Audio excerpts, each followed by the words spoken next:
If you like our short stories, please like, comment and subscribe for more. Eleanor Ward could feel the cameras long before she saw them. Glamour had a temperature, hot with lights, cold with judgment, and it licked at the nape of her neck as she stepped from the black car into the marble lobby of the Meridian Hotel. Strings swelled, laughter chimed against crystal, and 100 eyes clocked the senator's daughter with the precision of snipers. Smile. Shoulders back. Chin steady. Her father's fundraiser glittered with donors who liked their justice neat and their martinis neater. Eleanor moved through them like a blade in a silk sheath, greeting people whose names she'd memorized and whose influence she'd never forget. She could recite every plank of the platform, every talking point, every statistic about safer streets and brighter futures. She also knew which neighborhoods those statistics forgot. "Photo, darling," her mother whispered, fingers firm on her elbow. Elena angled toward the lenses, performed the smile, and felt nothing. When the flash popped, she pictured a fluorescent-lit hallway with peeling paint and a vending machine that never returned change. She pictured the West Side Youth Centre, a place her father mentioned in speeches but never visited. Starting Monday, she would, on assignment. The campaign called it outreach. The papers called it optics. Eleanor called it penance. She escaped to a balcony for air.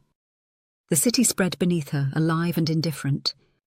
Somewhere far from marble and crystal, engines would be tuning for a midnight race. She'd heard the rumours, the name that rode them, Dante Cruz. A myth with grease under his nails. A king without a crown. If her father could bottle and tax the man's legend, he would. "Elena!" Her father's voice cut smooth and sharp. "Monday. You'll lead the centre's renovation. Cameras will follow. Do not disappoint." "I never do," she said, and watched his smile fail to reach his eyes. The youth centre didn't look better in daylight.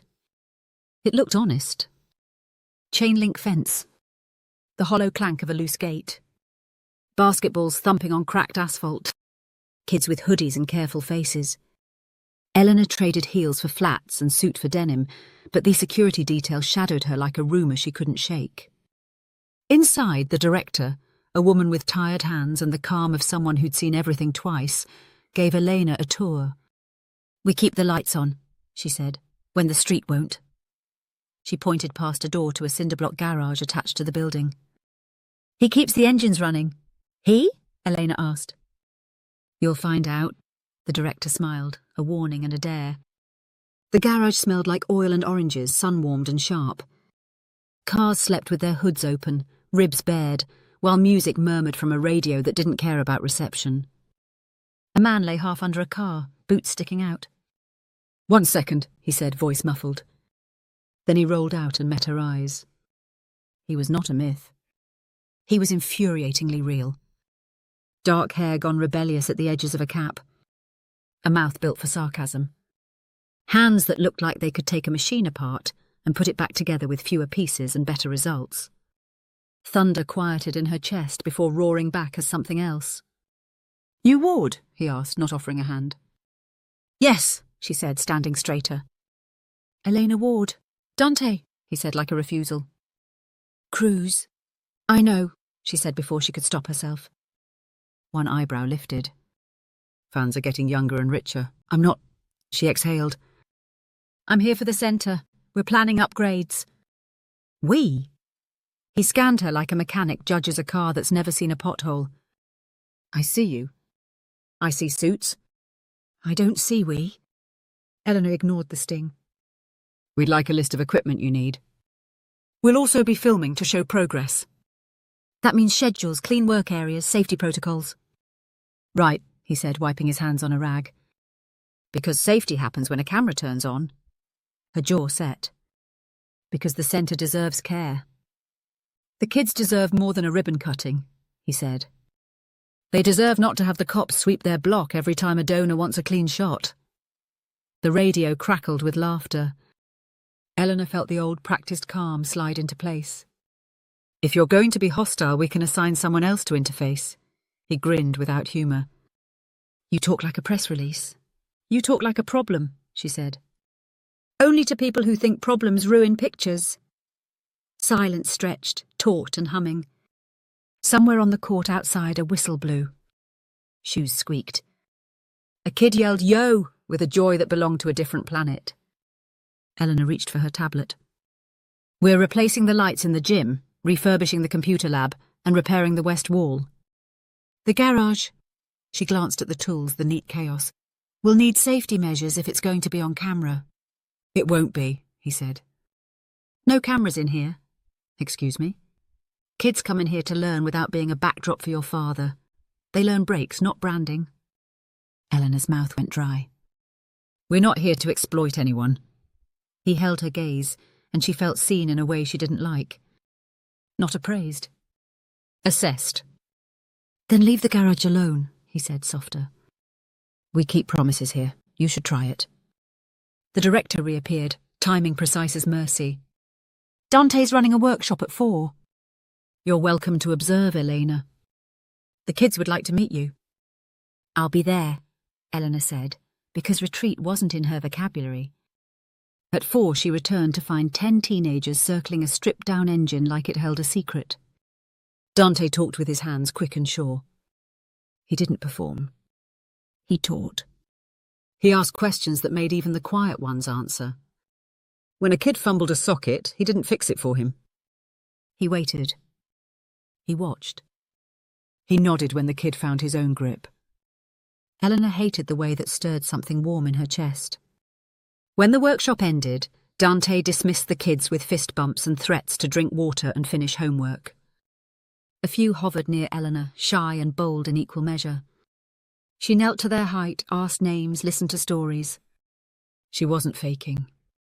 She never faked with children. They read lies the way sharks read blood. One girl, hair pulled back with a rubber band, looked Elena dead in the eye. "Your dad gonna cut our buses again?" she asked. Eleanor didn't flinch. "Not if I can help it," she said, and meant it even if it cost her. After the kids drifted out, evening slid through the garage door, painting everything in bronze. Dante wiped down a wrench. "You didn't run," he said.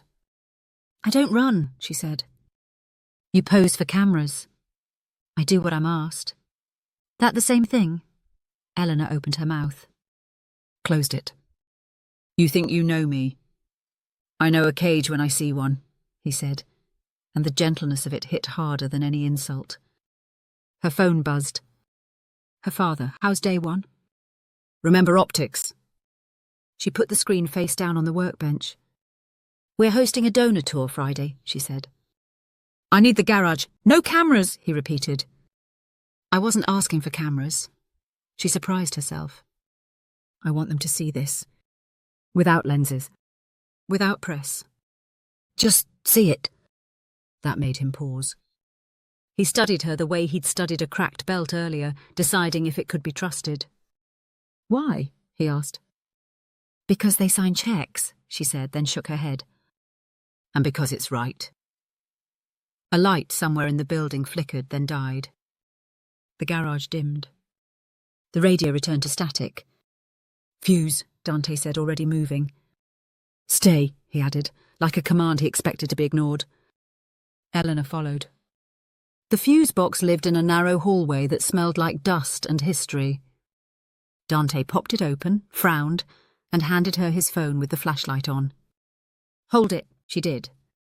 Their shoulders brushed. Heat tracked the contact up her neck.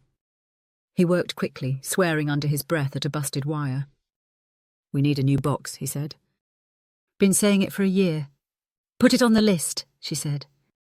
"Lists don't fix things." He glanced at her. The flashlight gilded his cheekbone, the cut of his jaw. "People do." He reset the main and the building shuddered back to life. Lights hummed. Somewhere a kid whooped. Elena exhaled without realizing she'd been holding her breath. Back in the garage, she picked up her tablet. "We should meet tomorrow to map the renovation," she said. Timeline. Materials. Volunteers. "Morning," he said. 6? 6? She blinked. As in before your cameras wake up." He turned away, dismissing her with the confidence of someone who didn't fear her last name. She should have been furious. She was a little. She was also awake in a way fundraisers never touched. 6, she said. I'll be here. As she reached the door, he called after her. Ward, she looked back. You don't have to be your father's apology, he said. If you want to help, help. If you want to act, act. But pick. She carried the words out into the dusk. The city thrummed. Tyres whispered on wet pavement. Far off, an engine revved with the kind of promise that made hearts stupid. She didn't turn toward the sound. She didn't need to. The myth had a face now, and that was worse. In the car, her mother texted a dress code for Friday's tour. Her father sent a schedule and 3 bullet points about messaging. Eleanor typed a reply she knew they wanted to read, then deleted it and wrote a different one. The kids need a new fuse box. Approve it. A beat. Then approved. Keep me updated. She smiled to herself. A small thing. A real thing. She watched the centre recede in the rear window until it was just brick and light and a thin line of smoke from a grill someone had lit for dinner. On Monday night she'd been a photograph. On Tuesday evening she felt like a match. Tomorrow at 6 she would see if the spark caught. Elena's alarm rang at 5 o'clock a.m., its shrill tone stabbing through the warmth of her duvet. She sat up immediately, though her body screamed to collapse back into silk sheets. The habit of discipline won. Her world was built on it. One slip and her father would notice. One weakness and the cameras would find it. But as she dressed, dark jeans, a plain white shirt, sneakers she had to dig out from the back of her closet, it wasn't her father she thought about. It was Dante. The garage was still half asleep when she arrived, the sunrise stretching pink fingers across the sky. The centre's gate groaned as she pushed it open. She expected to be first. She was wrong. Dante was already there. Sweat glistened on his bare forearms as he hoisted a car hood into place. Music thumped low from his radio, something heavy, pulsing. He hadn't noticed her yet, or maybe he had and just didn't care. You're late, he said without looking up. It's 5:55. She checked her watch, indignant. Late, he repeated, tightening a bolt. His mouth curved, sharp with amusement. I didn't realise punctuality was judged in minutes, she said. In my world, minutes matter. You stall in the wrong lane, you don't get another one. He straightened, wiped his hands on a rag, and finally gave her the full weight of his gaze. You here to work or watch? Eleanor bristled. Work. Prove it. He tossed her a wrench. Reflex had her catch it, though it weighed heavier than she expected. Dante tilted his head toward the car. Tighten those bolts. Left side. Clockwise. She crouched, feeling the cool bite of concrete through her jeans. The wrench slid against her palm as she twisted, and for one wild second she thought she might drop it. But the bolt turned, slow and stubborn, until she felt it lock into place. Not bad, Princess, Dante said. Her jaw tightened. Don't call me that. What should I call you then? Senator's puppet? Or do you prefer photo op ward? She dropped the wrench onto the workbench with a clang. Elena is fine. Dante grinned, unbothered. Eleanor, then. He tested her bolt with a quick tug and gave a grudging nod. You're stronger than you look. Don't sound so surprised, she said, standing. Not surprised, just curious. His eyes lingered on her a second longer than they should have, and for reasons she refused to name, her pulse tripped. They spent the next hour in a rhythm that wasn't peace but wasn't war either. Eleanor scribbled notes on materials they needed, fuses, wiring, even replacement tools, while Dante barked instructions at her between working on the cars. She fetched parts, asked questions, and to her irritation, started to enjoy the grease under her fingernails. When the kids arrived around 8, she was almost sorry to put the wrench down. The garage filled with chatter and energy. Dante transformed in front of them. He wasn't sharp edges anymore, he was all fire and focus. He showed them how to change a tyre, cracked jokes, listened like their words mattered. Elena found herself watching more than taking notes. You look different with dirt on you, one boy said shyly, grinning up at her. Eleanor laughed, really laughed. Don't get used to it. Dante caught the moment. His expression softened, but only for a second before the teasing smirk returned. By noon, her phone buzzed with a message from her father's assistant. Reminder, donor tour Friday. Smile. Wear blue. She shoved it back into her bag, suddenly nauseous. The thought of those polished men and women waltzing through this place, reducing it to bullet points and talking points, made her skin itch. Problem? Dante asked, noticing her distraction. Donors, she said bitterly. Friday. They'll want to see everything polished. They'll see what we give them, he said. Not the other way around. Elena looked at him, startled by his certainty. He moved like someone who'd already lost too much to be afraid. That evening, after the kids left and the garage quieted, Dante leaned against the hood of a car, arms crossed. You didn't run this morning. You didn't complain when I made you work. Why? Eleanor hesitated. Because for once I felt like I was doing something real. Something flickered across his face. Approval, maybe. Or recognition. You keep that up, he said. You might not hate yourself so much. The words stung, but she couldn't deny them. As she walked back to her car under the bruised purple sky, Elena's mind spun. She had no business letting Dante Cruz get under her skin. He was chaos wrapped in muscle and gasoline. She was duty wrapped in silk and steel. And yet, when her driver opened the car door, she hesitated. She looked back. Dante was still in the garage, bent over an engine, sleeves rolled to his elbows. Focused. Fierce. Alive in a way she'd never been allowed to be.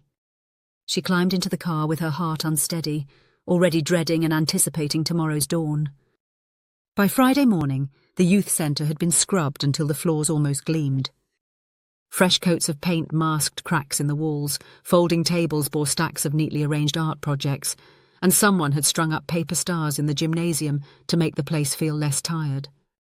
Eleanor had worn blue as ordered. A tailored blazer, polished hair, shoes that clicked against linoleum. She looked every inch the senator's daughter, the image her father demanded.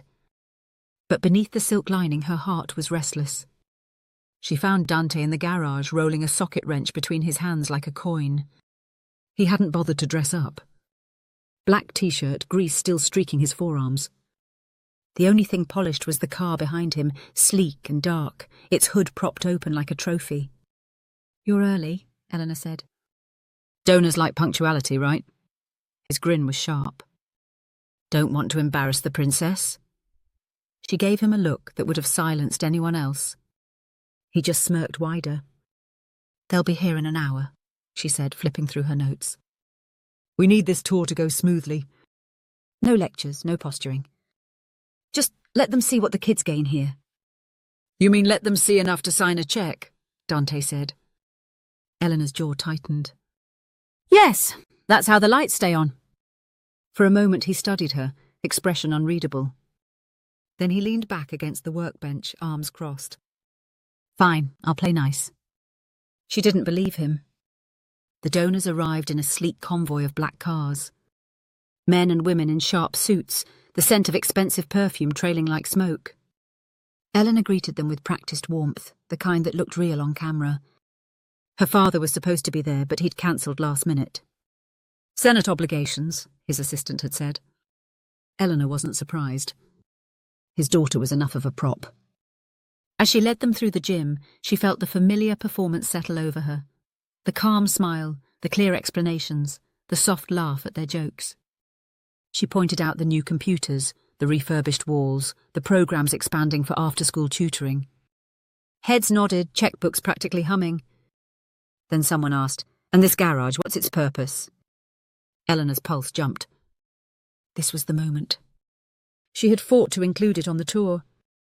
If Dante made a scene, everything could unravel. She led them into the garage, where Dante was waiting with 3 teenagers in matching coveralls. The kids stood beside a stripped-down engine, eyes bright but nervous. This, Eleanor said smoothly, is our technical training program. Students learn mechanical skills that prepare them for apprenticeships and future careers. It teaches discipline, problem-solving and independence, Dante cut in. His voice was low, steady, but it filled the space. Every head turned. These kids don't just learn how to fix an engine. They learn how to fix themselves. Out there, he nodded toward the street beyond the chain-link fence, nobody hands them a safety net. In here, they build one. Eleanor held her breath. The donors exchanged glances. One man frowned, adjusting his cufflinks. Street racing, isn't it? That's what kids like this get tangled in. Dangerous, illegal. Dante's jaw tightened. And whose fault is that? They don't race because it's fun. They race because no one gives them space to burn that fire anywhere else. We give them another option. The man sniffed. Romantic but naive. Elena felt heat flood her chest. It's not naive, she said sharply. All eyes swung to her. Her throat dried, but she pushed forward. These students show up before school and after. They're committed. They're learning real skills, not just surviving. And they deserve more than to be written off because of where they come from. Silence. The man's mouth curved faintly, surprised. A woman beside him scribbled a note. Another donor gave a small nod. Dante shot Elena a look, half amusement, half respect.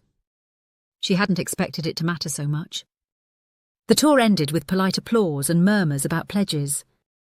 Eleanor shook hands, thanked them, smiled until her cheeks ached. When the last car rolled away, she finally let her shoulders drop. In the garage, Dante leaned against the hood of the dark car, watching her. Didn't think you had it in you, he said. She bristled. What's that supposed to mean? You fought back. Against them. Against what you're supposed to say. He tilted his head. Felt good, didn't it? Elena hated that he was right. It had felt good. Too good. I said what needed to be said, she muttered. Sure, his grin was lazy, dangerous. But you believed it, Ward. That's the difference. Her pulse quickened.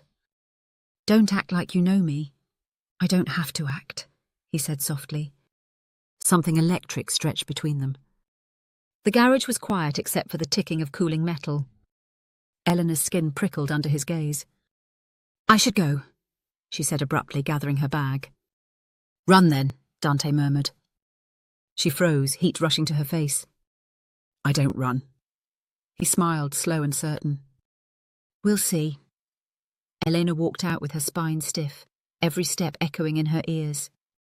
But the truth gnawed at her. For the first time in her life, someone had seen through her performance. And she wasn't sure she hated it. Elena told herself she was only going to observe. She even practiced the lie in the mirror as she changed out of her blazer and into a plain black hoodie, hair tucked beneath a cap, face cleared of the public Eleanor. No pearls, no gloss, no careful. She parked 3 blocks from the coordinates Dante had texted exactly once, without greeting or explanation. 11:47. Don't be early. Don't be followed. Her palms were damp on the steering wheel. She shouldn't be here. If anyone recognized her, tomorrow's headlines would write themselves. If her father's staff traced her location, there would be a locked door, a long speech, a new set of rules.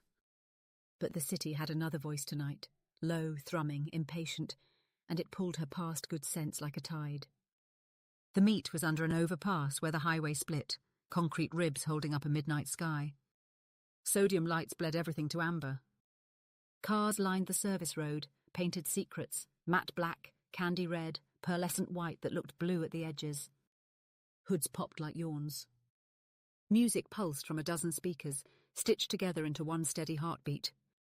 The air smelled like gasoline and mango carts, hot brake dust and sugar. Nobody looked at her twice. That was the first shock. Without the armour of her last name, she was another shadow. She eased through clusters of people, girls with braided hair and chrome nails, guys in hoodies with hands stuffed in pockets, kids from the centre grinning at her with quick flickers of recognition and then discretion. They knew how to keep a secret. Ward, a voice said, and the sound of her surname in this place made her every nerve spark. She turned.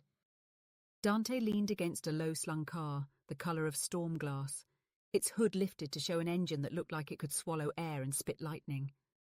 He wore the same black T-shirt, a windbreaker unzipped, the night making a halo of the grease on his forearms. When he smiled, it wasn't for a camera. It was for the trouble he knew she was in, and the bigger trouble he knew he was about to cause. "You shouldn't have come," he said. "You invited me. I sent coordinates. That's not the same thing." "Then why send them?" she asked. His gaze slid over her. Cap, hoodie, hands that couldn't quite hide their shake. "Because I was curious if you'd pick yourself," he said. "Looks like you did." A whistle cut the air. 2 cars idled at the starting line, headlights laying white spears across the asphalt.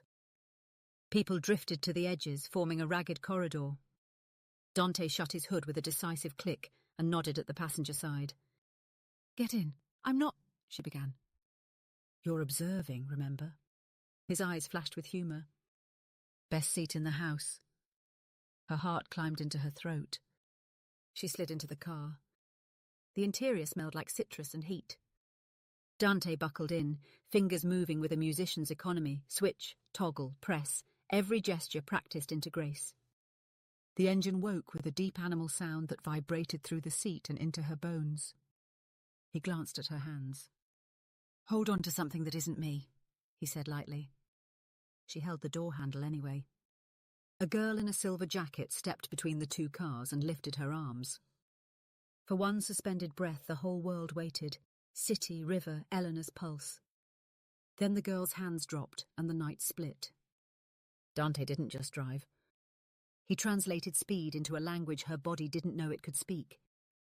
The car lunged and settled, tyres singing, engine a clean, furious note. Streetlights strobed the windshield in bars of gold. Wind clawed at her cap, her breath, her thoughts. The other car hung at their quarter panel, then fell back by inches that felt like miles. Dante's jaw was set, eyes cutting between road, tax, street. He moved through shifts like he was playing chords, building to something. Eleanor thought of safety briefings and policy memos, of the word reckless used like a slur. She also thought of the kids leaning over engines that afternoon, of the way Dante had waited for them to find answers with their own hands. The speed felt like that, terrifying, precise, earned. Sirens were the last thing she expected to hear. But they came thin and far at first, then closer, multiplied by concrete and panic. Phones flashed red in the crowd. A runner darted out waving his arms, "Cut, cut, cut!" The other driver braked hard and vanished into the split. Dante's mouth tightened.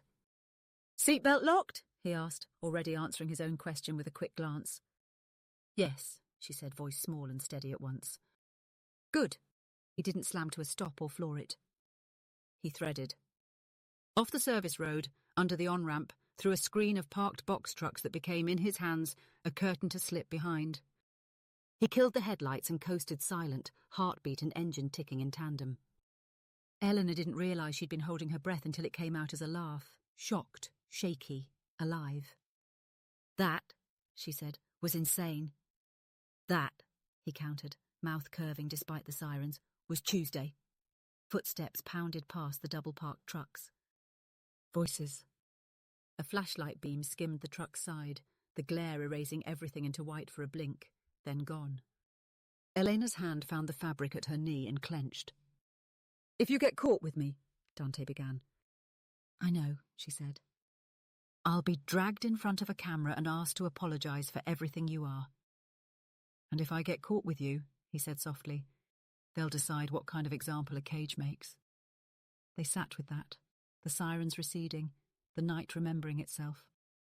When he finally eased the car back into motion, it was like surfacing. He took side streets Elena had never used, routes that felt like secrets. They emerged near the river, water black as burned sugar, the city lights breaking across it in shivers. He parked beneath a bridge where the concrete still held the day's warmth. The engine clicked as it cooled. The quiet had edges after all that noise. "Why race?" she asked, surprising herself. "Really?" He rested his head back against the seat, eyes closing for a beat. "Because no one gives us permission to take up space," he said. "So we make our own space and dare them to take it back.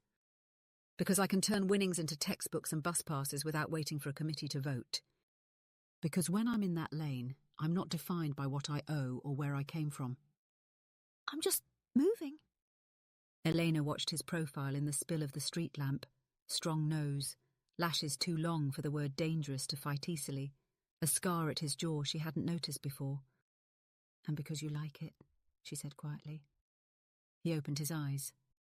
"And because I like it," wind threaded her hoodie. She shivered and didn't move. If she reached to turn up the heat, her hand would cross the few inches of air between them, and she wasn't sure what would happen then. "You shouldn't come again," he said after a moment. The words were gentle and absolute. "Then don't send coordinates," she said. He huffed a laugh. "You're not great at being told what to do." "I'm excellent at it," she said. "I'm just tired of it." He looked at her then, really looked, and something in his gaze eased. Respect, warning, want. "If we keep doing this," he said, "we'll have to pay for it." "We already are," she replied, heartbeat a drum in her throat. A phone buzzed sharp as a slap. Eleanor flinched, guilt flaring as she saw her mother's name. "Where are you?" "Pre-dawn interview tomorrow. Home by midnight." She silenced it. Dante watched the screen go dark, a question in his eyes he didn't voice. "Take me back to my car," she said, because leaving was the only right thing left and also the hardest. He did. They drove the long way, through blocks where lights burned in kitchens and hallways, where someone sang off-key and someone else laughed the way you only laugh when you're safe. He stopped a street away from her sedan. "Ward," he said as she reached for the handle. "Don't call me Princess," she said automatically. "I wasn't going to." He tapped the steering wheel once, like it helped glue the moment in place. "Be careful. You too." She slipped out, the night peeling away from her like a second skin. When she looked back, his car was already gone. No roar, no spectacle, just absence. In her driveway 20 minutes later, Eleanor sat with the engine off and her hands still at 10 and 2, the ghost of speed in her veins. She had seen the world her father warned was feral and faithless, and found it messy, beautiful, and mad with purpose. She had watched Dante move through danger like a blade, and felt safer than she ever had on a stage. She told herself she would not go again. She also knew she would. Elena's mornings usually began with silence, the soft hiss of the shower, the hum of the coffee machine, her mother's precise footsteps across the marble floor. This morning began with shouting. Her phone buzzed endlessly on the nightstand, and when she finally swiped it open, the screen was already flooded. Texts, emails, news alerts. At the top, her father's message. "What were you thinking?" She didn't need to ask what he meant. The headline stared up at her from every notification banner. Senator's daughter seen at illegal street race. Her throat went dry. She tapped the article. There she was, blurred but undeniable. Hoodie, cap, standing at the edge of the crowd as cars revved into the night. The photo wasn't crisp, but it didn't need to be. One glance and the gossip sites had already christened her the heiress gone rogue. Her mother burst into the room, hair immaculate despite the early hour. "Elena, do you have any idea what this means?" "It was just one night." "One night is all it takes to ruin everything," her mother snapped. "Your father has donors calling before sunrise." "The opposition will crucify us." "You are supposed to be the image of discipline, and now you look like—" She stopped herself, eyes sharp as knives. "Like what?" Eleanor asked, chin lifting despite the panic tightening her chest. Her mother's silence was worse than words. At the youth centre, the air was different. Heavy. Expectant. When Elena walked into the garage, the kids fell quiet, eyes darting between her and Dante like they were watching sparks fall near gasoline. Dante leaned against the hood of his car, arms crossed, jaw tight. The newspaper lay on the workbench, her face half smeared by a grease stain. "You shouldn't have been there," he said. "You sent me coordinates. I didn't think you'd be stupid enough to use them." The words cut deeper than they should have. "I wanted to see your world. You saw it, and now it's going to burn you." "Me?" she said, heat flaring in her chest. "You're the one they'll come after harder. My father will make an example of you if he has to." His eyes darkened. "That's exactly why you shouldn't come near me again." For a moment, the garage was so quiet she could hear the tick of the cooling engine behind him. The kids shuffled awkwardly, pretending not to listen. Eleanor's heart pounded. She wanted to scream at him, to close the distance between them, to do anything but walk away. Instead, she said, "The donors pledged 10,000 more after last week's tour. That's real money for this place." "My mistake won't erase that." Dante didn't answer. He just looked at her, gaze heavy with everything unsaid. By evening, Eleanor was summoned to her father's study. Dark wood, leather chairs, shelves lined with trophies from a life spent winning battles that left casualties behind. He stood behind his desk, hands braced against the polished surface. "Do you understand the jeopardy you've put us in? I didn't commit a crime." "You were there," he said, voice hard. "Among criminals, that's enough." "They're not criminals. They're kids. Mechanics. People who've been abandoned by the very system you claim to fix." Her father's eyes narrowed. "That boy, Cruz. He's dangerous. If you care about this family, you'll stay away from him." "Do you understand?" She met his gaze, pulse thundering. For 19 years she'd said yes. Tonight the word lodged in her throat. "I can't promise that." His expression froze. Then quietly, "Then you are no daughter of mine." The words hollowed her. Still something fierce uncurled inside her chest, an ember refusing to die. Back at the garage, Dante was alone, tinkering under dim light. She didn't knock. He looked up, startled, then angry. "I told you. My father told me to stay away from you," she interrupted. Dante went still. "And?" She stepped closer, the distance between them electric. "And for once I'm not listening."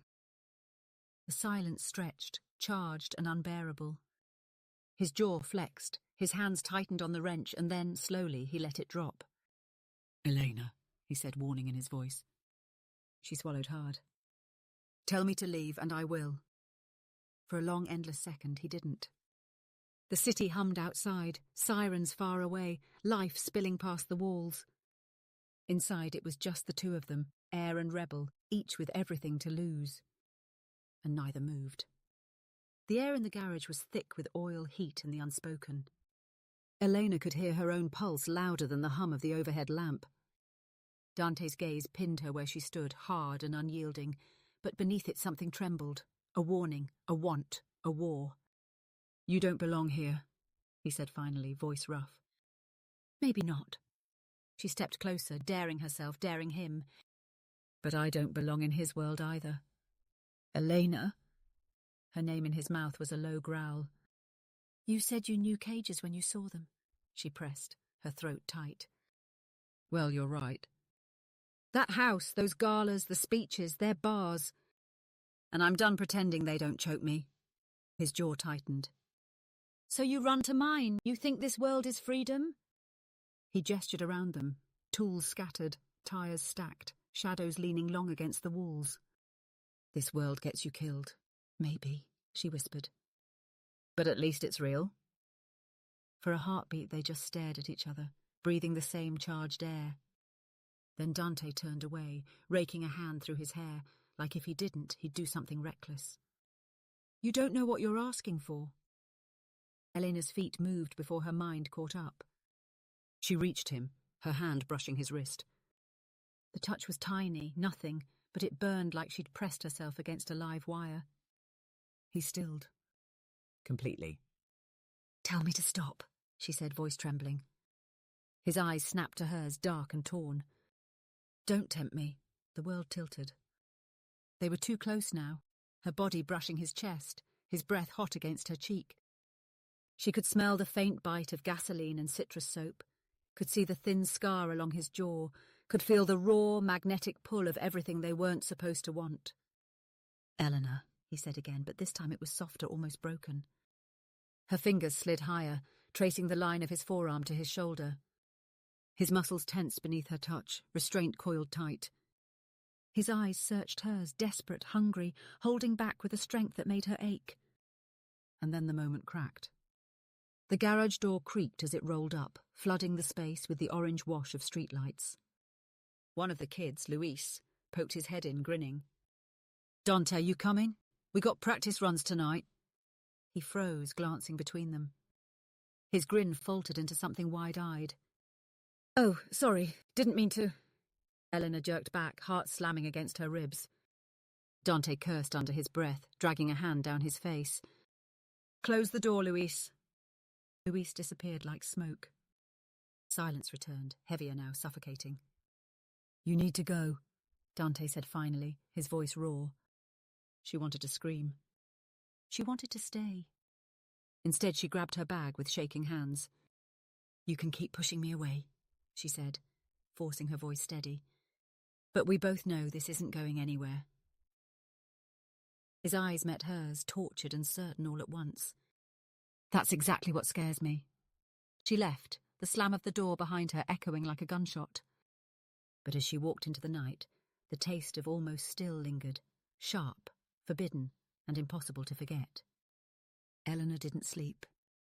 The words "you need to go" had followed her home, circling her like a patient hawk. By midnight, she'd given up pretending. She pulled on the same black hoodie, hid her hair, and drove with the radio off so she could hear her own bad decisions. The practice runs weren't at the highway split. Dante's text, no greeting, just coordinates again, led her to the docks, where cranes hunched like frozen animals and shipping containers made a city of rusted alleys. The river made everything colder. Sodium lamps stuttered in a long, broken ribbon. Someone had chalked 2 white lines across a stretch of empty road. Between them, tire marks told a story of mistakes and muscle memory. No crowd tonight. Just Dante, 3 of the older kids, including Luis, and a woman Elena hadn't seen before, all silver jacket and razor smile.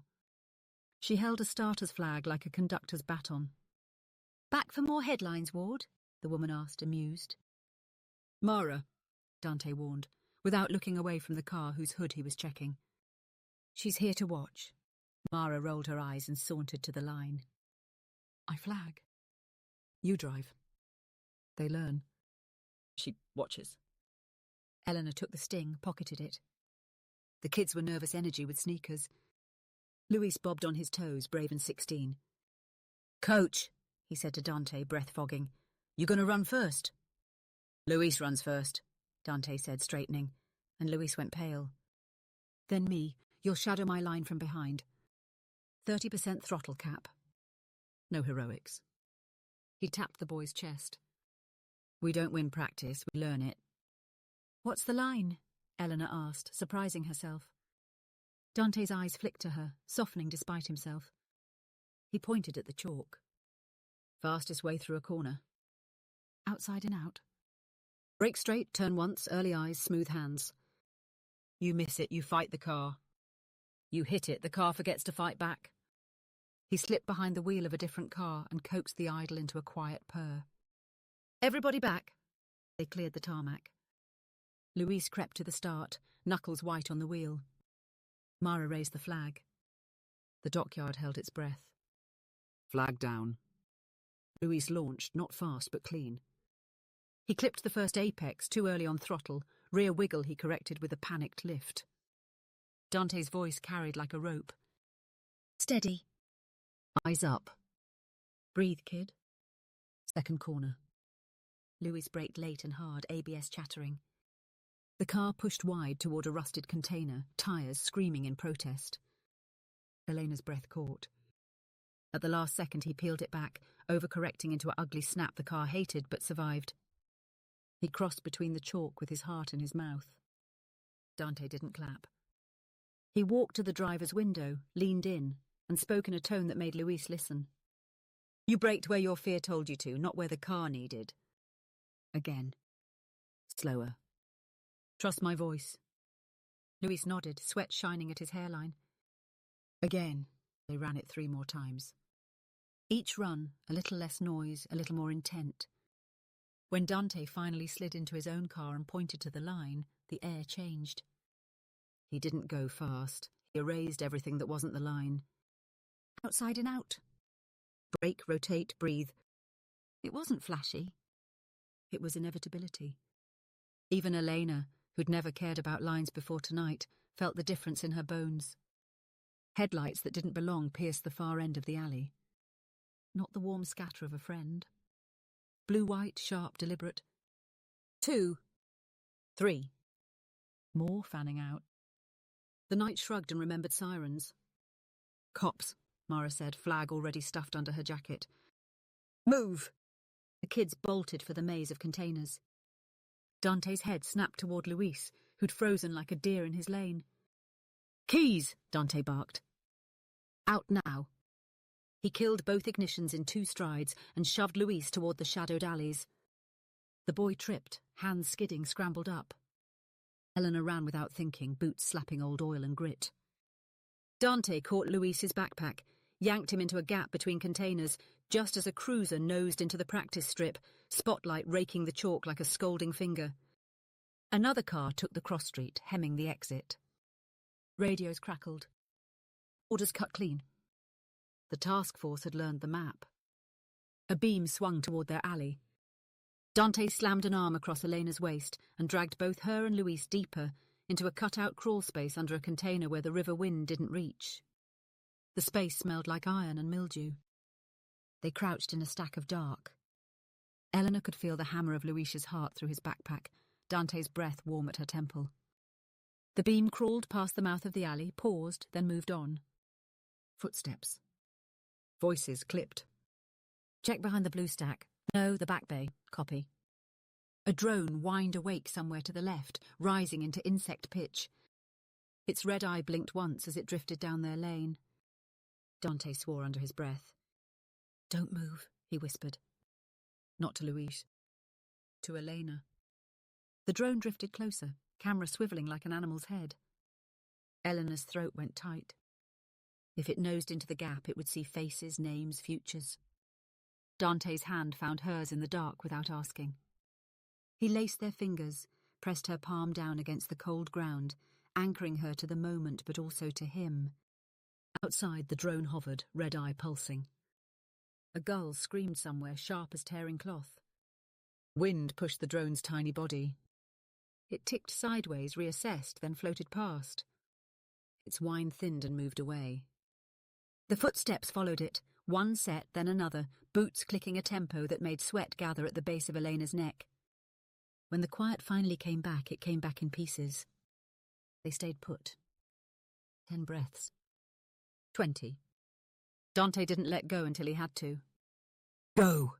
He mouthed to Luis, pointing toward a narrow exit route, left, then right, then along a chain-link fence to A-hole cut, where the city quit paying attention. The boy nodded, eyes too bright, and slipped into the dark the way kids learn to when they're born into it. Elena exhaled the air she'd hoarded. Dante's hand left hers. The absence felt like stepping off the line. They waited another minute, then he moved, a ghost through the steel alleys, and she followed. When they burst out on the riverside, the night felt bigger. The sirens had devolved into annoyed chatter a few blocks away. Mara materialized from behind a stack of pallets, breathless and grinning. One day they'll bring dogs, she said. Tonight, we were lucky. Dante ignored the bravado. Count, he said. 5, she answered. All ours. Eleanor, Dante said, turning on her. What part of go home did you reinterpret as hide under a container from law enforcement? She wanted to yell back. She wanted to kiss him. Instead, she pointed to his knuckles.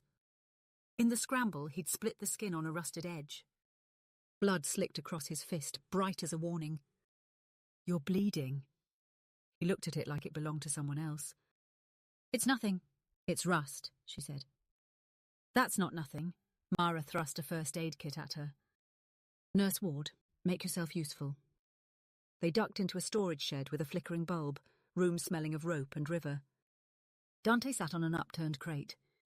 Eleanor's hands were steadier than she felt as she cleaned the cut. He didn't flinch. He watched her with a focus that made the air feel thin. You shouldn't be here, he said, not for the first time, not like he believed it anymore. Then stop texting me coordinates, she said, not looking up. His laugh was low and wrecked. I didn't text you tonight. Her eyes flew to his. Then who? Mara whistled, amused. Your boy Luis worships him, she said. Think he wanted to show off. Dante's mouth flattened. I'll talk to him. Eleanor taped the last of the bandage, the curve of his hand familiar now, terrifyingly. Her thumb lingered at his pulse before she pulled away. You're good with them, she said. Not just fast, good. He held her gaze. The bulb buzzed. Outside, the river lapped at the pilings like a clock with teeth. And you, he said, are braver than you look. That sounds like an insult, she said lightly. It didn't feel like one. He leaned in before he could stop himself, just a fraction, as if the gravity between them had finally started writing its own rules. Something in Elena answered, uncoiling. Her breath feathered against his jaw. His uninjured hand lifted, hesitated, found the back of her neck, heat and callous and a line he was one breath from crossing. Mara banged on the door. Lovebirds, she sang. We got to clear the yard. Take it somewhere that doesn't get impounded. Elena stepped back too fast, the spell breaking, the shed suddenly too small. Dante exhaled like he'd been holding a heavier thing than air. He stood. Can you get home without being seen? He asked. She nodded. She wasn't sure it was true. Then go. He reached past her to kill the light. She felt the drag of his sleeve against her arm, that small friction a brand in the dark. Tomorrow, early. We talked to Luis about lines and about coordinates. Tomorrow, she said. Outside, the containers told their iron dreams to the river. Eleanor slipped into the night that kept trying to teach her its language. She'd learned 2 new words, hide and hold. She knew there were others. She knew the most dangerous hadn't been spoken yet. The youth centre was quieter than usual the next morning. Kids still drifted in for pickup games and homework help, but their voices were subdued, their laughter clipped. The word cops had weight, and it pressed on everyone who'd been at the docks. Luis sat at a workbench in the garage, head down, fiddling with a socket set like it might swallow him whole. Dante stood over him, arms crossed, shadow sharp across the floor. Eleanor lingered by the doorway, unsure if she was witness, intruder, or co-conspirator. You think this is a game? Dante's voice was steady, but Elena heard the steel beneath it. Luis wouldn't look up. I just wanted her to see. You wanted to show off, Dante cut him off. And now the cops have a face they'll remember next time. I didn't get caught. You don't get it. Dante slammed a wrench onto the bench, the clang making Luis flinch. Every time we run, we gamble. And when we gamble, we don't just put our own necks on the line, we put everyone else's there too. You don't drag people in because you want to impress them. You don't ever send coordinates without me saying so. Luis's shoulders hunched tighter. Eleanor stepped forward before she thought better of it. He made a mistake, she said softly. He's a kid. Dante's eyes snapped to hers. So was I once, doesn't stop the consequences. For a moment, the air between them felt like glass under pressure, fragile, dangerous. Eleanor met his gaze without flinching. If you scare him into silence, he won't learn. If you teach him, maybe he will. Luis looked between them, wide-eyed, as though watching 2 storms collide. Finally, Dante dragged a hand over his face, exhaling hard. You're running laps tonight, he told Luis. Slow. Clean. Until you understand the line doesn't care how good you think you are. It only cares if you respect it. Luis nodded, eager and ashamed all at once. He bolted from the garage, muttering an excuse about grabbing water. Silence settled, heavy as oil. Dante braced his hands against the workbench. His head bowed, but his voice carried. You should have stayed out of it. You mean I should have stayed out of him? Eleanor said, sharper than intended. His head lifted. His eyes burned. You shouldn't have been there at all. Then stop pulling me into your world, she shot back. I tried. His voice cracked, raw. I've been trying every damn day since you walked into this garage with your perfect hair and your perfect smile, acting like you weren't curious. Acting like you didn't want to see what it feels like when the world isn't staged. Her breath stuttered. And what if I do want to see it? He moved before she could process. 1 stride. 2. The workbench pressed into her back as his hands caught the edge beside her, boxing her in without touching. His breath ghosted her cheek, hot and uneven. "Then you're more dangerous than I thought," he whispered. The heat in his words coiled through her veins. Her body leaned forward before her mind caught up. Their lips hovered a breath apart, the air trembling with the weight of choices neither of them could afford. "You don't get it," Dante said hoarsely. "If your father finds out, he already has," she cut him off. That made him flinch. "And he told me to stay away from you." Her voice was barely a whisper. "So here I am." Something in him snapped then, not broken, but released.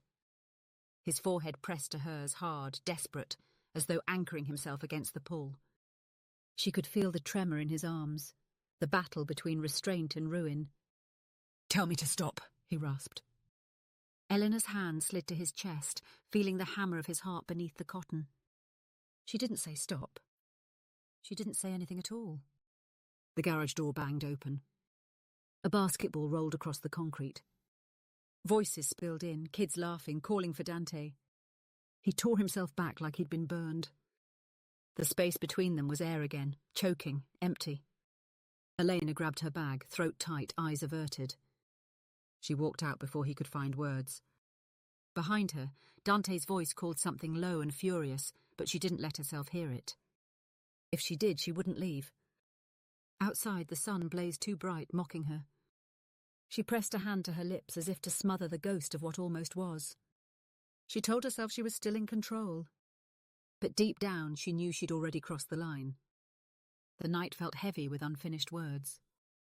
Eleanor had paced her room until the carpet wore thin, replaying every second of the garage. Dante's forehead pressed to hers, his breath hot with restraint, the way he had snapped back like fire denied fuel. She couldn't breathe in her father's mansion anymore, couldn't stand the silence that smelled of politics and money. At midnight she made her choice. The garage was dark when she arrived. The chain-link gate groaned like it was warning her back. But the bay door was cracked open, a line of golden light spilling out onto the pavement. Dante was there. He sat on the hood of his car, elbows braced on his knees, head bowed. A bottle of water dangled from one hand. When he looked up, she saw it. Relief, fury, want, all colliding at once. "You shouldn't be here," he said, voice rough. "You keep saying that," she whispered, stepping inside. "But you never tell me to leave." He set the bottle down too hard. It toppled, water spilling across the concrete. He didn't notice. His eyes were locked on her, hungry and warning all at once. "Eleanor," he said, her name like a curse in a prayer. "Do you understand what happens if this gets out? He'll ruin me. And you, he'll cut you out like you never existed." "I already don't exist," she said fiercely. "Not to him, not to his world. The only time I feel real is here." That broke something. He was off the hood in 2 strides, standing inches from her, close enough that she could see the flecks of gold in his dark eyes. His hand lifted, hesitated, then cupped her cheek, thumb grazing her skin like he was memorizing the shape of her. "You're going to regret this," he whispered. "Then let me regret it." The last thread of restraint snapped.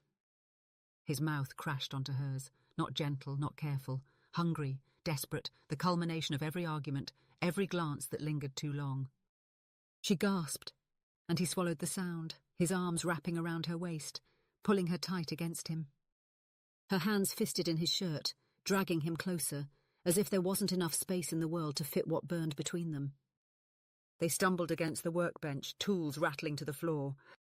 He lifted her onto the edge, his body slotting between her knees, the heat of him flooding through her like wildfire. Every kiss was a confession, every touch a betrayal of the worlds that owned them. His hands roamed up her spine, tangling in her hair, skimming the edge of her jaw. Hers traced the hard lines of his shoulders, the scars and strength he carried like armour. She'd never wanted anything this recklessly. She'd never felt so alive. "Tell me to stop," he murmured against her throat, though his lips kept moving, tasting, claiming. She tilted her head back, breathless. "Don't stop." The words undid him. He groaned, low and guttural, and lifted her off the bench. Her legs wrapped around him instinctively, and he carried her toward the shadows of the garage, where the dim light pooled soft against concrete. Clothes became obstacles. Buttons fumbled, zippers tugged. His hands trembled as though he both worshipped and feared her. She pulled his shirt over his head, fingers splaying across the heat of his skin, the scars etched into muscle. He kissed her harder, as though each second might be the last, as though the world outside would crash in at any moment. When they finally fell together, skin against skin, it wasn't tender, it was raw, urgent, inevitable. The culmination of weeks of denial and longing and fire they had tried to suffocate. Every movement was fueled by desperation, by the knowledge that what they were doing could destroy them both, and neither of them cared. Her nails dug into his shoulders, his breath shuddered against her ear. He whispered her name like it was the only word that mattered. And when they reached the breaking point together, it was less like surrender and more like freedom, reckless, dangerous, exquisite freedom. After, silence settled thick and heavy. Dante lay beside her on the cold floor, chest rising and falling fast, one arm draped across his eyes. Eleanor curled against him, her skin still humming, her body still catching up to what they'd done. Reality crept back in like an unwelcome guest. "If anyone finds out," Dante began, voice hoarse. "They won't," she said quickly, though her heart knew better. Secrets never stayed secrets.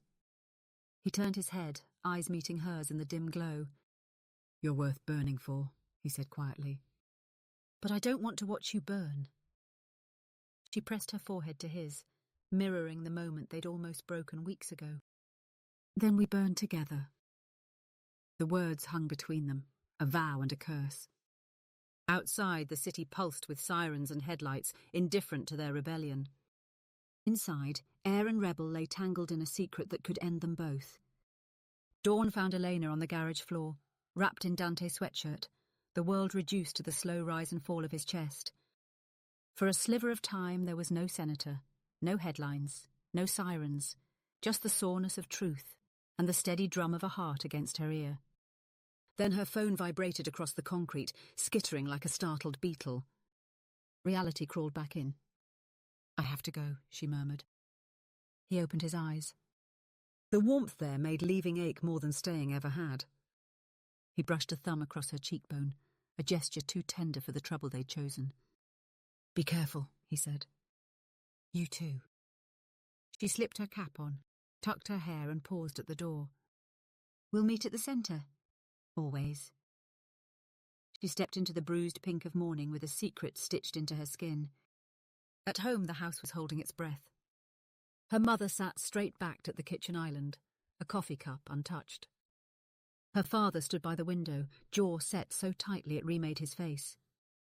A printout lay on the marble, grainy stills from a security camera across the street from the centre. A timestamp near midnight, the bay door ajar, a figure in a hoodie slipping inside. "Is there something you want to tell us?" her mother asked, voice polished to a cool gleam. Eleanor stared at the paper, at the nothing and everything it showed. "I couldn't sleep," she said. "I went to check on some lists." Her father didn't look at her. "From now on you're accompanied," he said. "Alistair will join you today." He said the name like a scalpel. "Alistair Keane?" The fixer with a smile that never reached his eyes. "I don't need a leash." "You need judgment," he said. "Until you find it, you'll borrow mine." Eleanor folded the printout and slid it back. "I'm going," she said, and left before they could make her small again. Alistair was waiting at the curb in a suit the colour of law. He fell into step beside her without bothering with hello. "We'll be discreet," he said, which meant the opposite. The youth centre quieted when they entered, like someone had put a palm over a speaker. Kids went back to pretending not to look. The director's smile tightened. "Mr. Keane," she said, "what a surprise." "Routine," he said. "We're very proud of this place." Dante emerged from the garage, wiping his hands, eyes flicking once to Elena, once to the shadow at her shoulder. "And who's this?" "Compliance," Alistair said, as if an answer could end a conversation. "Right." Dante's mouth curved without humour. "We're all very compliant." They got through the morning on friction and logistics. Eleanor reviewed purchase orders with the director while Alistair took notes that felt like a file. In the garage, Dante coached 3 kids through a brake job, the music low, his voice softer than yesterday and more dangerous for it. When a car backfired in the alley, Eleanor jumped. Dante didn't, but his knuckles went white. By noon, a patrol car rolled slowly past the open gate and idled. A detective stepped out, mid-40s, raincoat, the careful gaze of someone who assembled puzzles for sport. He showed a badge. "Detective Kincaid, mind if I ask a few questions?" Alistair flowed forward, smile oiled. "Of course, we encourage community engagement." Kincaid's attention slid around him like water around a rock. "There was activity by the docks last night," he said mildly. "Noise complaints." "We're mapping patterns." "Any of your kids out late?" "They were here," the director said.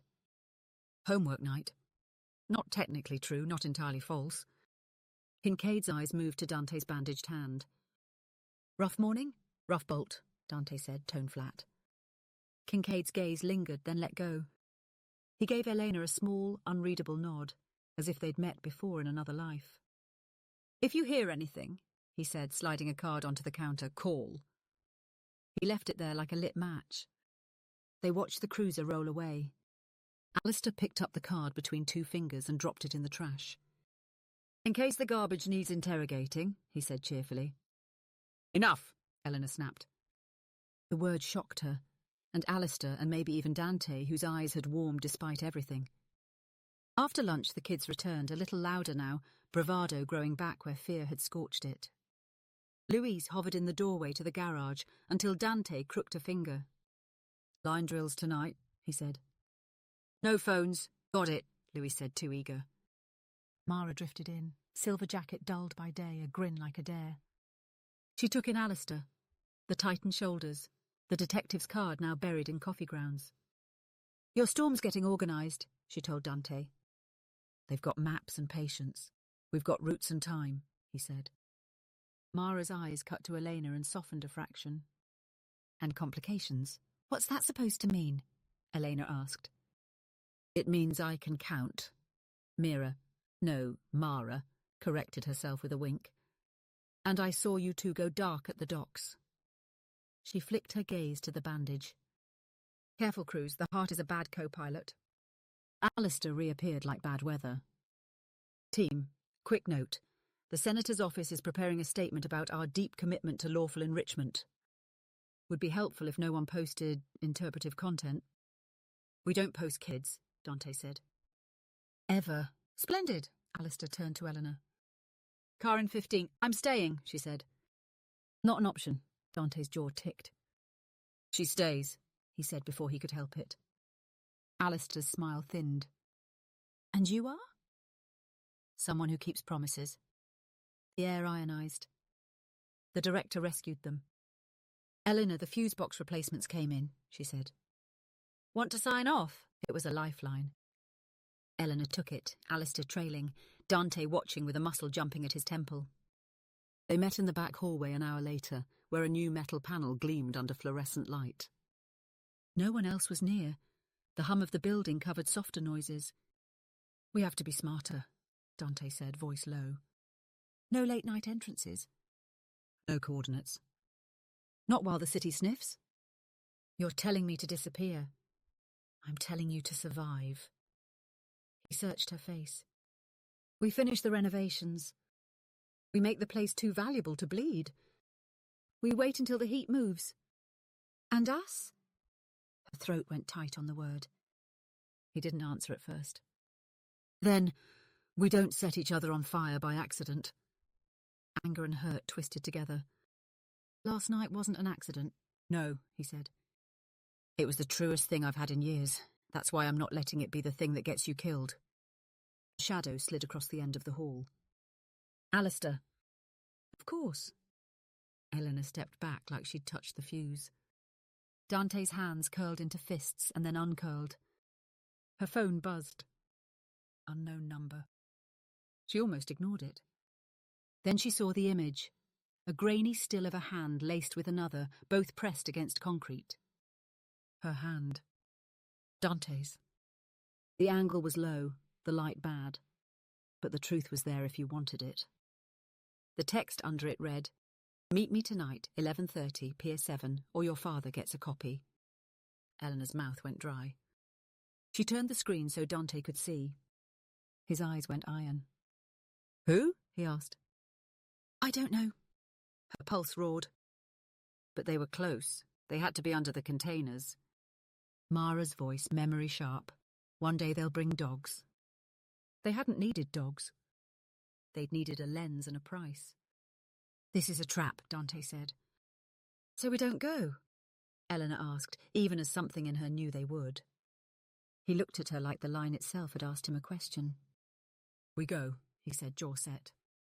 "But we pick the exit before we step in." Outside, kids shouted in the gym, a ball thumping a steady beat. Inside, Heir and Rebel stood with a blackmail text between them, the fuse box humming at their backs. The city wound its spring tight. Night was coming. And with it, the bill. The docks looked different when you went there by choice. They were quieter, meaner, the river breathing in long, cold gusts that smelled of rust and tide. Eleanor stood in the shadows of Pier 7, hoodie pulled tight, every sense stretched taut. She had memorized the text over and over, 11:30. Alone. But she wasn't alone. Dante was 5 steps behind, his presence a force she could feel without turning.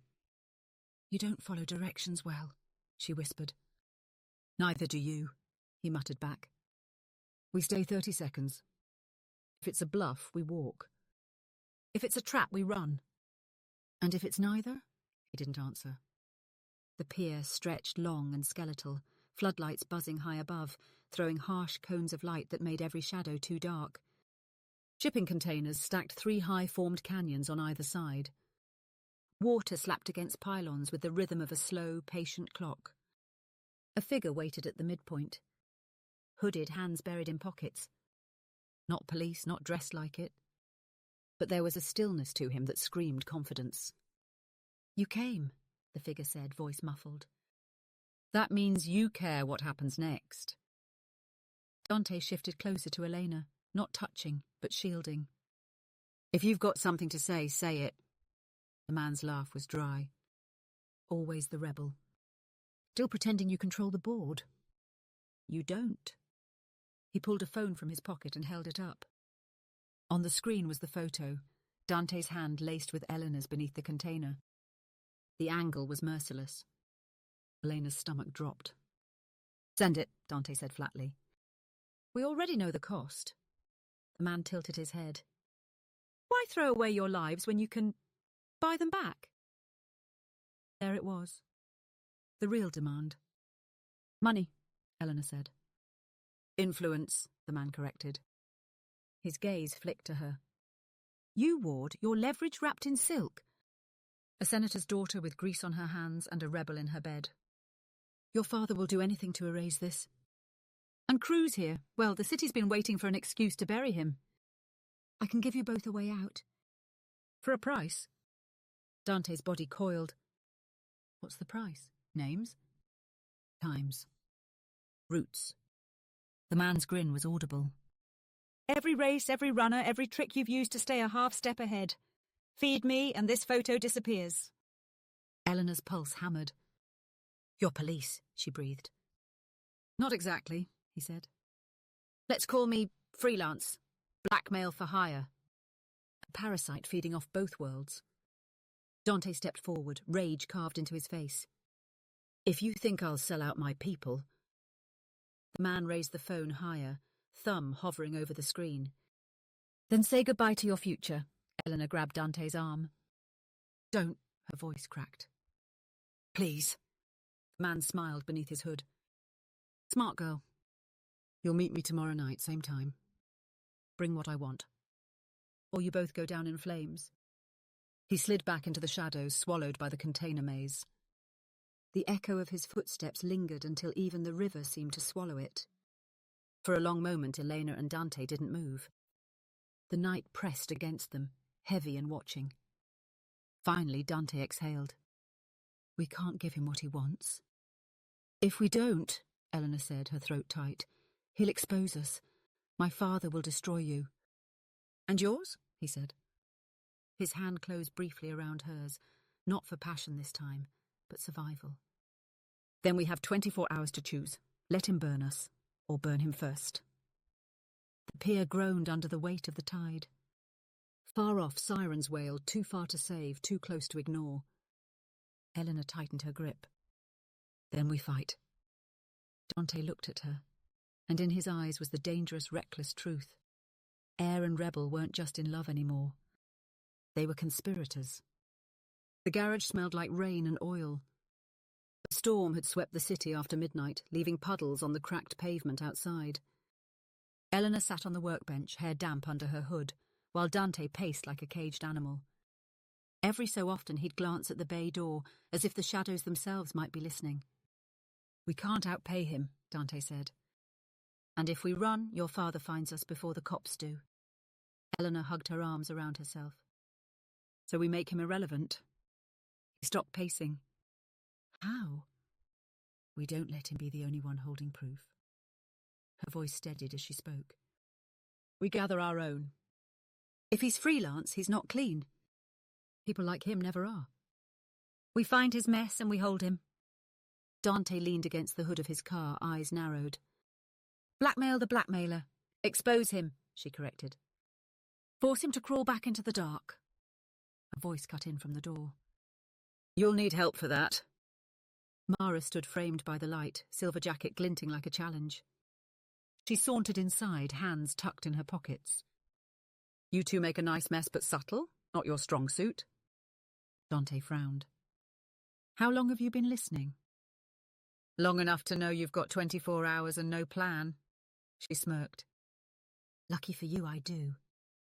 Helena exchanged a wary glance with Dante. Why help us? Mara's grin dimmed. Because I don't like parasites. This guy. He's been sniffing around for months. Makes a cut of runs, threatens kids with records. I've been waiting for a way to bury him. You just handed me one. Dante's jaw tightened. And what's your plan? Simple, Mara said, hopping up to sit beside Elena. Tomorrow night, you go to the meet like he asked. He'll expect desperation. Meanwhile, I'll be tailing him. The guy doesn't work alone. Someone's feeding him, someone's collecting. We catch the handoff, we catch the proof. Evidence of his whole operation. Eleanor frowned. And then what? Take it to the police. They'll twist it, pin it on you. Not the cops, Mara said. Press. One clean leak. His face, his files, his threats. You can't blackmail people if the whole city knows your game. The idea hung in the air, dangerous and electric. Dante's eyes darkened. It's risky. It's survival, Mara said. Or do you want him holding your lives forever? Elena looked at Dante. His face was hard, unreadable, but when his gaze methers, she saw it. The flicker of belief, of reckless agreement. We'll need bait, Dante said finally. Mara grinned. Oh, you'll be bait, but I'll be the hook. The next 24 hours crawled. Eleanor barely went home. Alistair lurked everywhere, taking calls in corners, his presence a leash she couldn't shake. She ducked him when she could, slipping out under the pretense of errands, but her father's texts came hourly now. Don't embarrass us. Stay in line. Smile tomorrow. By evening, the tension had sunk into her bones. She met Dante in the garage, where he was tightening bolts with more force than necessary. The radio was off. Silence pressed close. You sure about this? He asked. No, she admitted. But I'd rather choose danger than live under someone else's leash. Something softened in him at that. He reached for her hand. No heat, no fire this time, just steady grounding. Then we're in it together. Her chest tightened. Always. At 11:20 p.m, Pier 7 looked the same as the night before. Shadows long, floodlights buzzing, the tide restless. Eleanor and Dante approached side by side, each movement rehearsed in silence. The hooded man was already waiting, phone in hand. You brought it? No, Dante said. The man chuckled. Then you've made your choice. Before he could lift the phone, Mara's voice rang out sharp from the shadows. "Smile for the camera, arsehole." A flash snapped, followed by another. Mara stepped into the light, phone raised high, recording. Behind her, 2 more kids emerged with their own phones, lenses gleaming like eyes. The man froze, mask of calm cracking. "What the hell?" Dante stepped forward, dangerous and steady. "You wanted leverage? Now we have yours. Say hello to the whole city." For the first time, the man looked rattled.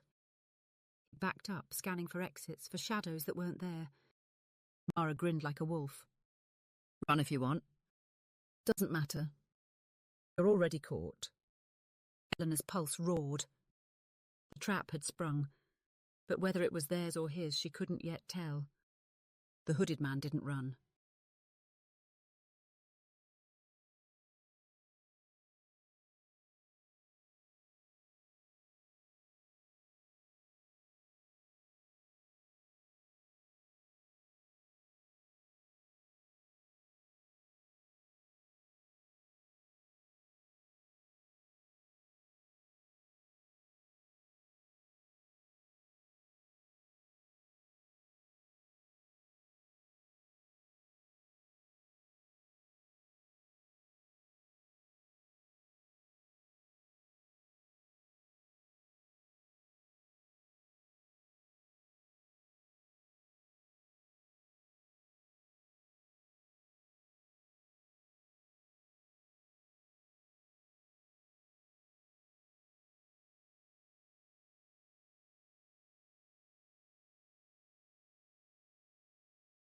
He smiled.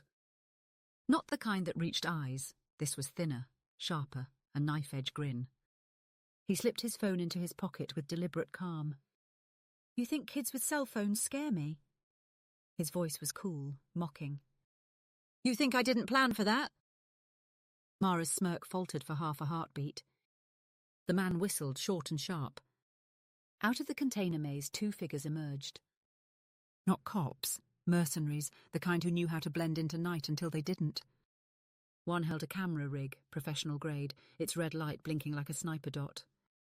The other carried a tablet. "Insurance," the hooded man said. "Real footage. Multiple angles. Not your shaky little secrets. One tap and every news outlet in this city sees the senator's daughter with a criminal." His gaze lingered on Dante.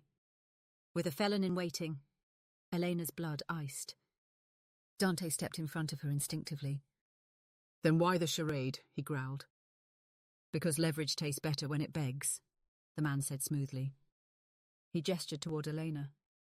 "So, Ward, do you want to beg for your father's empire, or shall I show the world what a senator's daughter does in the dark?" Mara's hand slipped into her jacket pocket. Elena knew there was a blade there, or maybe something meaner. But Dante caught her eye, shook his head once. "Not yet." "Fine," Dante said, voice steady. "What do you want exactly?" The man's grin widened. "Routes. Times. Runners. Give me the veins of your world and maybe I'll keep her clean." Elena's fist curled at her sides. Rage trembled through her. "You're a parasite," she spat. The man only chuckled. "Parasites survive." The silence stretched too tight. Then Mara moved.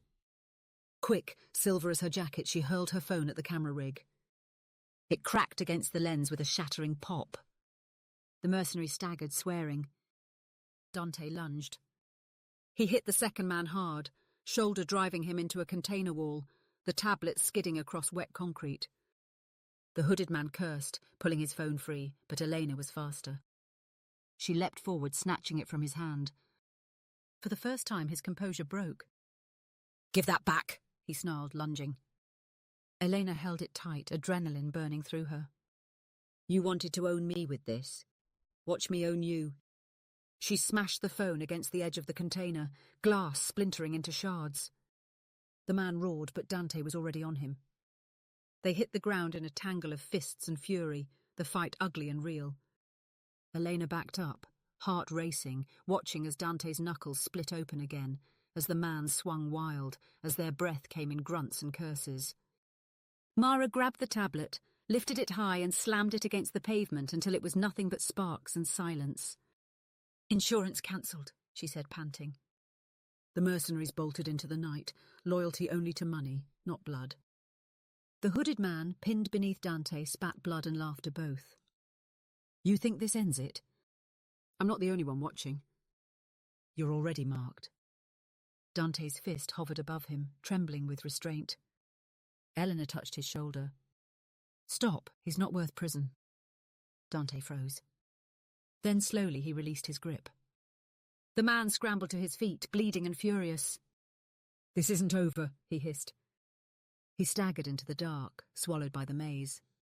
Silence returned, broken only by the river's restless lap. Eleanor's breath shook. Dante's chest rose and fell like he'd sprinted miles. Mara bent, hands on her knees, still grinning through the adrenaline. "Well," she said, "that went sideways fast." Elena turned to Dante, heart raw. "He's right, isn't he? We're marked now." Dante's eyes found hers, burning with something that wasn't fear. "Then we don't hide anymore," he said. "If they want to burn us, we burn brighter." The wind whipped hard against the pier, carrying away their words but not their vow. For the first time, Elena realised there was no going back. They hadn't just crossed the line. They'd erased it. By morning, the city buzzed like a hive kicked open. Not headlines yet, but whispers. Threads on forums. Grainy stills of blurred figures on Pier 7, speculation running wild. Street racers caught in dockside brawl. Possible political connection. Nothing concrete, but enough to make Elena's phone pulse with warnings from campaign staff. At the mansion, her father's rage was a storm that didn't need thunder. He stood at the head of the dining table, fists pressed into polished wood. "Do you understand what you've done?" Eleanor kept her chin high, even as her stomach churned. "I haven't done anything wrong." "You've aligned yourself with criminals." His voice cut sharp. "I can bury gossip." "I can bury rumours. But if you drag our name into the gutter with him, with Dante," she snapped before she could stop herself. "Say his name." Her mother flinched like she'd been slapped. Her father's eyes turned to ice. "Then you admit it." Eleanor's breath shook. She didn't deny it. Couldn't. Silence stretched, thick and accusing. "You're done with the centre," her father declared. "Alistair will handle it. You'll stay home, attend your events, smile when asked. If I see you near him again, I'll make sure he rots in a cell before the month is out." She should have argued. Should have begged. Instead, she said nothing, because the moment she opened her mouth, the truth would pour out. She would not give Dante up. At the centre that afternoon, the tension was worse. Kids whispered in corners. Some glanced at Elena like she was radioactive, others like she was a lifeline. Louise hovered near the garage, guilt shadowing his face. Dante was there, sleeves rolled, voice steady as he guided a student through a brake repair. But his eyes found Elena the moment she walked in, and the air tightened like a bowstring. "You shouldn't be here," he murmured when she got close, echoing words he'd said too many times before. "Too late," she answered, matching his quiet. "They've already decided I'm guilty." Something flickered across his face. Pain, pride, anger tangled together. "Then they'll come for me next." "They already are," she whispered. "My father said if I see you again, he'll put you in a cell." Dante gave a humourless laugh. "Wouldn't be the first time someone tried." The kids' laughter from the court drifted in. The sound felt fragile like glass. Elena's throat tightened. "So what do we do?" He looked at her for a long moment, then said, "We fight smart." Not loud. Not yet. That evening, Alistair arrived at the centre. His suit was immaculate, his smile sharper than knives. He shook hands with the director, patted kids on the shoulder, and then cornered Elena near the garage. "You've caused quite the headache," he said lightly. "I'm fine with headaches, I know." He leaned in, voice dropping. "But your father isn't." "And Dante Cruz?" "He's not a knight in shining armour. He's a fuse waiting for a spark." "Don't let him be the one who burns you." She met his gaze, unflinching. Maybe I'm done letting you decide who burns me. For once, Alistair's smile slipped. Only for a second. But it was enough. When the sun set, Eleanor stayed behind, waiting for the garage to empty. Dante wiped his hands on a rag, watching her. You going to listen to him? He asked. No. Her voice didn't tremble. But I need to know something. If it comes down to choosing between you and them, will you let me choose you? He froze. Whatever smart answer he'd been ready to give, it died in his throat. Slowly, carefully, he reached out, brushing his fingers against hers, as though the world would shatter if he pressed too hard. Elena, he said, voice raw, I don't want to be your choice. I want to be your truth. Her breath hitched, and in that moment she knew she couldn't go back.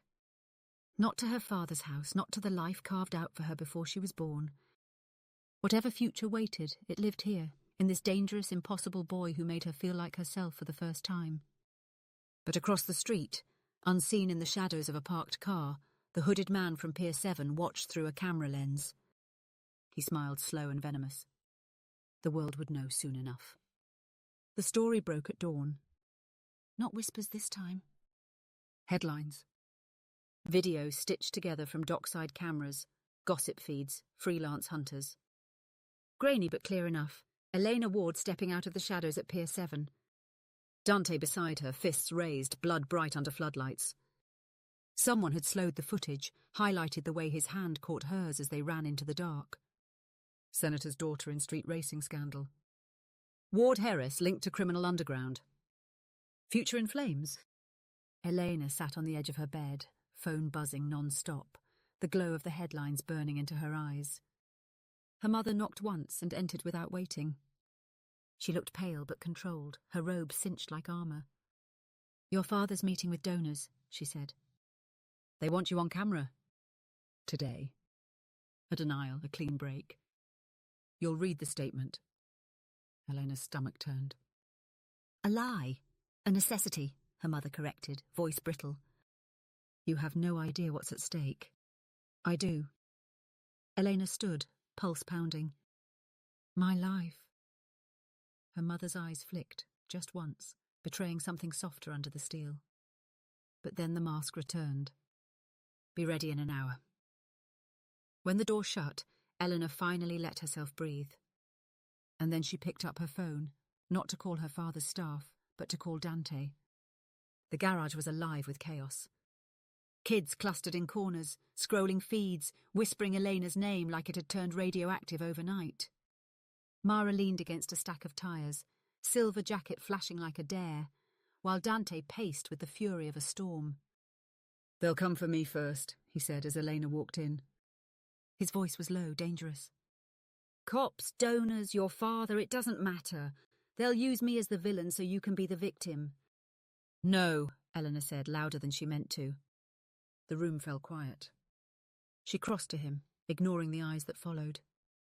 I'm not going to stand in front of a camera and let them bury you. I'm not their puppet anymore. Dante stared at her, torn between pride and fear. Elena, you said you didn't want to be my choice, she cut in. But you are. I choose you. Not them. Not the world they built for me. The silence after was thick, charged. The kids whispered. Mara's smirk softened into something like respect. Dante's hands curled into fists, then opened. You understand what that means? Once you step out of their world, there's no stepping back in. I don't want to step back, she said. I want to step forward, with you. Something broke and rebuilt in his expression. He pulled her close, not caring who saw, and kissed her like it was a declaration of war. Around them, the kids erupted, cheers, whistles, shouts, half disbelief, half celebration. When they broke apart, breathing hard, Mara laughed. Well, she said, that's one way to send a press release. They didn't have to wait long for the world to respond. By afternoon, 3 black SUVs pulled up outside the centre. Not cops, too clean. Campaign men. Alistair led them, smile sharp as ever. Eleanor, he called smoothly, time to come home. Cameras are waiting. She stepped out of the garage, Dante at her side, the kids forming an unspoken wall behind them. "I'm not going back," she said, loud enough for everyone to hear. "Not to hide, not to lie, I stand with him." Alistair's smile didn't falter, but his eyes chilled. "Think carefully. Your father's career, your family's name, my life," she cut in, voice steady. "It's mine, and I'm done giving it away." The kids cheered. Mara clapped slowly, mockingly, but her eyes shone. Dante stood taller, the weight of years of defiance finally shared. Alistair's smile slipped for the first time. He signalled the men behind him. They didn't move forward. Too many eyes, too many phones raised. The power had shifted. "Very well," he said, his tone icy. "But understand this, Eleanor. You've made yourself the rebel now. And rebels don't inherit empires. They burn in the ashes." "Then let it burn," she said. The words cracked the air like lightning. The SUVs pulled away, dark windows reflecting the defiance they left behind. Eleanor turned to Dante, breathless, terrified, exhilarated. For the first time, she wasn't air or puppet. She was fire. And standing beside her, Dante looked at her not like she was porcelain, but like she was dangerous. Like she was his equal. The city would come for them. Her father would come for them. But for now, Heir and rebel stood side by side, ready for whatever storm came next.